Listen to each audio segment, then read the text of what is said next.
one cheetah's probably enough for us.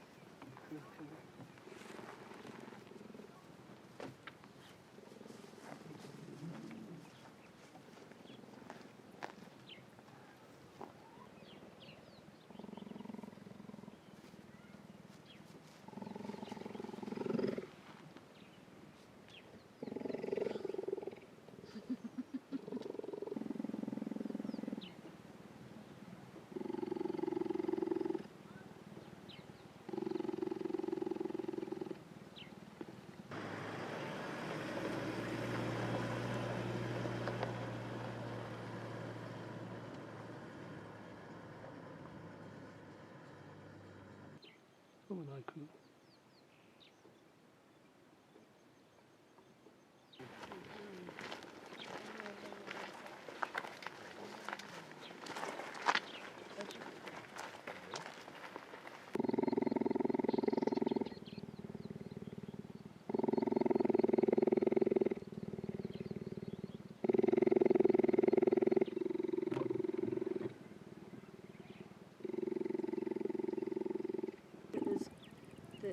If you're looking straight on, there might be a rectangle, or you might. Na'an Kuse. When you're sketching, you're collecting a moment of time. You're sitting in an environment, and you become part of that habitat, and the animals will often walk into the scene. And that's a phenomenal feeling, rather than feeling as if you're chasing things.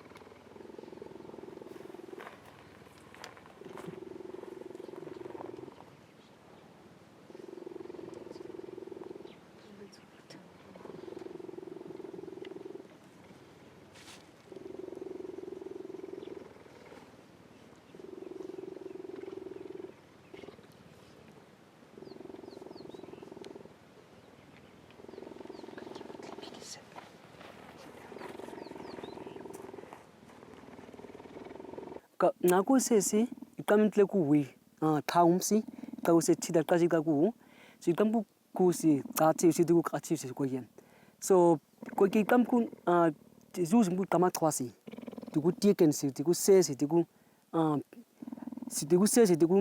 ngaisi so atat menlek nagusa enlek si engsel bau nagusa si enlek wi thaumsi cheetah kasi gausi kisi homes kisi zoom kasi. Notice is how the shadows produce that lovely perspective across. So, and the shadows go right over and around the body, and will help the You mean help the tree you find. shadows? Yeah.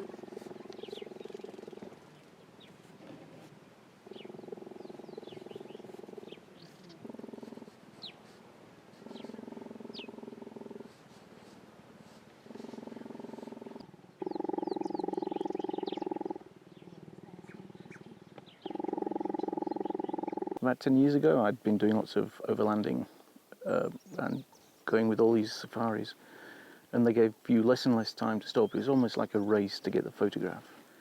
And I came across Marianne in one of the shows, just stood there painting, and it's one of these cases I'd never painted since school, so it's like 20, 30 years without never painting. And I thought, it's interesting.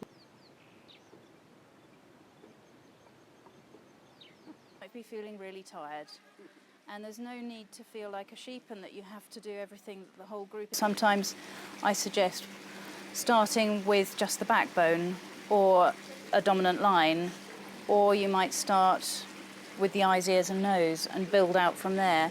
And then this is where I'm glad I found this pencil again, because this is a water-soluble pencil, an Impala. So very, very swift to do, just a few lines.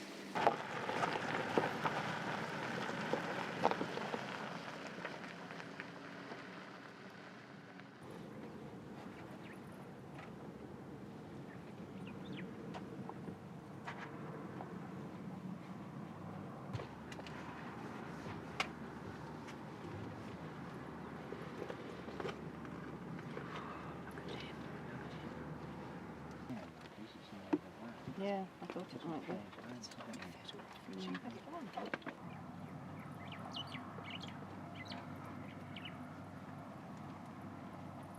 I read somewhere, or I was told, that when you sit and paint or draw an animal, you actually have the opportunity to look into its soul. And I think, having just sat for probably 20 minutes, half an hour, and drawn a rhino several times, I think this is very true, and I'm sure it applies to all animals. Now just look at her, I know. Like that.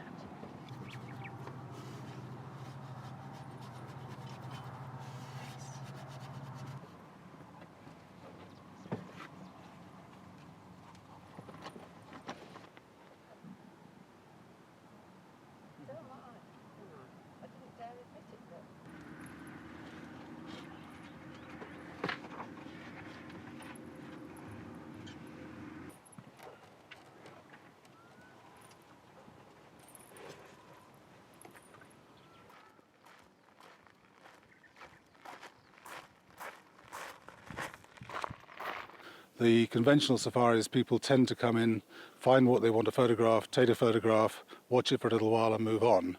But when you're actually sitting there and sketching it, you tend to have to get in much more deeply to what's going on, to look at what the animal's doing, for example, to work out a little bit more about its motivation, and you become much more part of the environment rather than just touching on it and moving on.